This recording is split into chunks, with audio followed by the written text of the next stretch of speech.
वर्ष 1998 में उत्तर प्रदेश सरकार के मंत्री रविंद्र शुक्ला जी ने स्कूलों में राष्ट्रगीत को गाना अनिवार्य कर दिया था, लेकिन तब के तत्कालीन प्रधानमंत्री अटल बिहारी वाजपेयी जी ने उत्तर प्रदेश सरकार के इस फैसले पर नाराजगी जताई और यूपी सरकार ने राष्ट्रगीत को अनिवार्य करने वाले मंत्री को बर्खास्त कर दिया था। तो क्या वे भी मुस्लिम तुष्टीकरण कर रहे थे?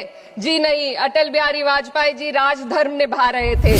आज हमें वंदे मातरम के असली भाव को समझना जरूरी है। यह गीत तो देश के जल, जंगल, जमीन, हरियाली और निर्मल हवा की वंदना को समर्पित है। ये भारत की जन जन की मंगल कामना करता है कि भारत का हर नागरिक स्वस्थ रहे, सुरक्षित रहे और सम्मान के साथ जी सके। सुजलाम सुफलाम का अर्थ है, सुनिए, ऐसा देश जहां स्वच्छ और पर्याप्त जल हो, जहां नदियां जिंदा हो, बहती हो, जीवन देती हो। इकरा चौधरी। धन्यवाद अध्यक्ष महोदया। आज हमारे राष्ट्रगीत के 150 वर्ष पूरे होने पर हो रही महत्वपूर्ण चर्चा में गर्व के साथ एक भारतीय होने के नाते मैं अपने विचार रखना चाहती हूँ। सदन में इतिहास को तोड़ मरोड़ कर पेश करके फिर से मुस्लिम तुष्टीकरण के नाम पर भारतीय मुसलमानों को कटघरे में खड़े करने की कोशिश की जा रही है, लेकिन मैं सदन में बताना चाहूंगी कि हम भारतीय मुसलमान जिन्ना के आह्वान को ठुकराकर अपने इस प्यारे वतन की मिट्टी के साथ मजबूती से जुड़े रहे। हमने महात्मा गांधी, बाबा साहब डॉक्टर भीमराव अंबेडकर, रविंद्रनाथ टैगोर जी, सुभाष चंद्र बोस जी, मौलाना अबुल कलाम आजाद, अशफाक उल्लाह खां साहब के विचारों को अपनाया। हम भारतीय मुसलमान इंडियंस बाय चॉइस हैं, बाय चांस नहीं। वंदे मातरम के किन छंदों को राष्ट्रगीत के तौर पर अपनाया जाए, यह फैसला सर रविंद्रनाथ टैगोर और सुभाष चंद्र बोस जी जैसे नेताओं के परामर्श के बाद हुआ। क्या अब हम उन महान नायकों की समझ पर प्रश्न चिन्ह उठाएंगे? उन्हें देश को बांटने वाला और तुष्टीकरण करने वाला कहने का पाप करेंगे? उन महान हस्तियों ने वंदे मातरम के उन छंदों को अपनाया जिन्होंने देश के हर वर्ग, हर धर्म के मानने वालों को एक सूत्र में पिरोने का काम किया। और मैं एक घटना आप लोगों के सामने रखना चाहती हूँ। वर्ष 1998 में उत्तर प्रदेश सरकार के मंत्री रविंद्र शुक्ला जी ने स्कूलों में राष्ट्रगीत को गाना अनिवार्य कर दिया था, लेकिन तब के तत्कालीन प्रधानमंत्री अटल बिहारी वाजपेयी जी ने, जो उस समय लखनऊ के दौरे पर थे, उत्तर प्रदेश सरकार के इस फैसले पर नाराजगी जताई और यूपी सरकार ने राष्ट्रगीत को अनिवार्य करने वाले मंत्री को बर्खास्त कर दिया था। अब मैं सत्ता पक्ष से सवाल करना चाहूंगी।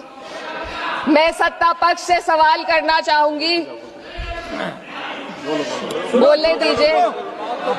मैं सत्ता पक्ष से सवाल करना चाहूंगी कि जो विजन आजादी के समय के लोगों का था राष्ट्रगीत को स्वेच्छा पर छोड़ने का, उसी का अनुसरण माननीय अटल बिहारी वाजपेयी जी ने किया, तो क्या वे भी मुस्लिम तुष्टीकरण कर रहे थे? जी नहीं, अटल बिहारी वाजपेयी जी राजधर्म निभा रहे थे। देश में सब धर्मों को एक साथ लाना, सबके जज्बात का एहसास करना ही सबसे बड़ा राष्ट्रवाद है। माननीय अध्यक्ष महोदया, आज हमें वंदे मातरम के असली भाव को समझना जरूरी है।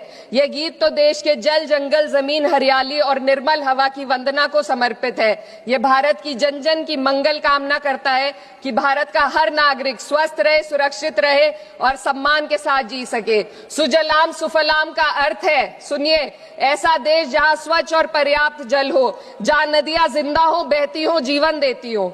अध्यक्ष महोदय, लेकिन अब जरा यमुना का हाल देखिए। दिल्ली प्रदूषण नियंत्रण समिति की 2025 की रिपोर्ट बताती है कि यमुना के कई हिस्सों में बीओडी स्तर 127 mg पर लीटर है तक पहुंच चुका है, जबकि किसी जीवित नदी के लिए ये 3 mg पर लीटर से कम होना चाहिए।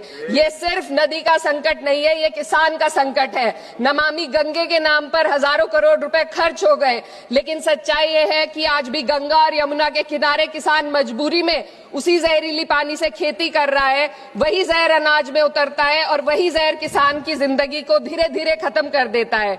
अध्यक्ष महोदय, जब पानी जहर हो जाएगा तो सुजलाम कैसे होगा? जब किसान बर्बाद होगा तो सुफलाम कैसे होगा?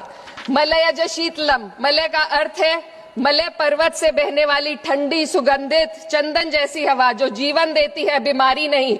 आज मैं इस सदन से पूछना चाहती हूँ, क्या आज के भारत की हवा मलय शीतलम है? नहीं अध्यक्ष जी, बस संसद से बाहर कदम रखिए, एक गहरी सांस लीजिए। ये चंदन की महक नहीं, ये जहर है जो आपके हमारे फेफड़ों में उतर रहा है। दुनिया के 20 सबसे प्रदूषित शहरों में से 13 भारत में है। दिल्ली की हवा में सांस लेना मानो रोज 20 सिगरेट पीने जैसा हो। भारत हर साल सर्दियों में जहरीली हवा के प्रकोप में घिर जाता है। AQI गंभीर स्तर पर आ जाता है। ठंडी हवा का सपना अब गैस चेंबर की हकीकत बन चुका है। हम वो देश हैं जहां सरकार प्रकृति पर बने गीत का मान मर्दन तो करती है, पर उसी प्रकृति, जंगल, हवा, पेड़ को बचाने वाले कानूनों को धीरे धीरे खुद ही खत्म कर रही है। ये है आज के हमारे मलय शीतलम की अफसोसजनक सच्चाई। अगर हम हवा को साफ नहीं कर पाए तो न सुजलाम बचेगा न सुफलाम बचेगा। माननीय अध्यक्ष महोदया, सस्य श्यामलम का अर्थ है ऐसा देश जहां उपजाऊ जमीन हो, जहां खेत फसल से भरे हो और किसान कर्ज और निराशा में न डूबा हो। आज किसान सिर्फ मौसम से नहीं लड़ रहा, वह प्रदूषण, नीतियों की बेरुखी और सिस्टम की नाइंसाफी से लड़ रहा है।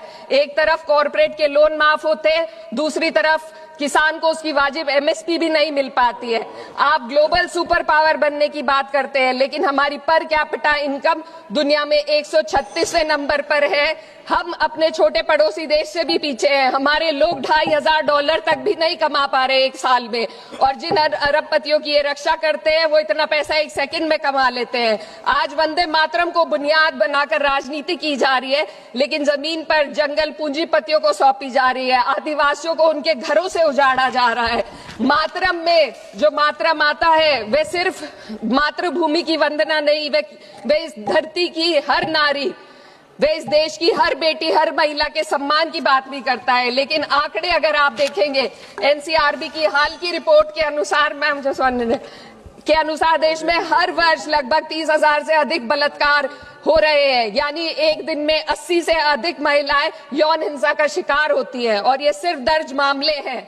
जब जम्मू कश्मीर की एक बच्ची हिंसक अत्याचार का शिकार होती है, जब सत्ता से जुड़े लोगों पर आरोप लगते हैं और कार्रवाई वर्षों लटक जाती है, जब उन्नाव की पीड़िता लखनऊ के दरबार में इंसाफ को लेकर अपनी जान देने पर आमादा होती है, जब बिल्किस बानो के अपराधियों का सरकार के लोग द्वारा स्वागत किया जाता है, तो ये घटनाएं वंदे मातरम की आत्मा पर चोट पहुंचाती है।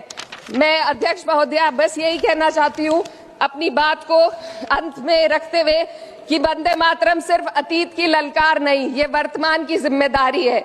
ये आत्मा मंथन की घड़ी है। यही समय है कि हम वंदे मातरम को सिर्फ नारा नहीं, नीति और जिम्मेदारी बनाए। और अपने जज्बात को मैं आलमा इकबाल साहब के तराना हिंद के साथ इस सदन में रखना चाहती हूँ कि सारे जहां से अच्छा हिंदुस्तान हमारा, हम बुलबुले हैं इसके, ये गुलसिता हमारा, मजहब नहीं सिखाता आपस में बैर रखना, हिंदी है हम, वतन है हिंदुस्तान हमारा।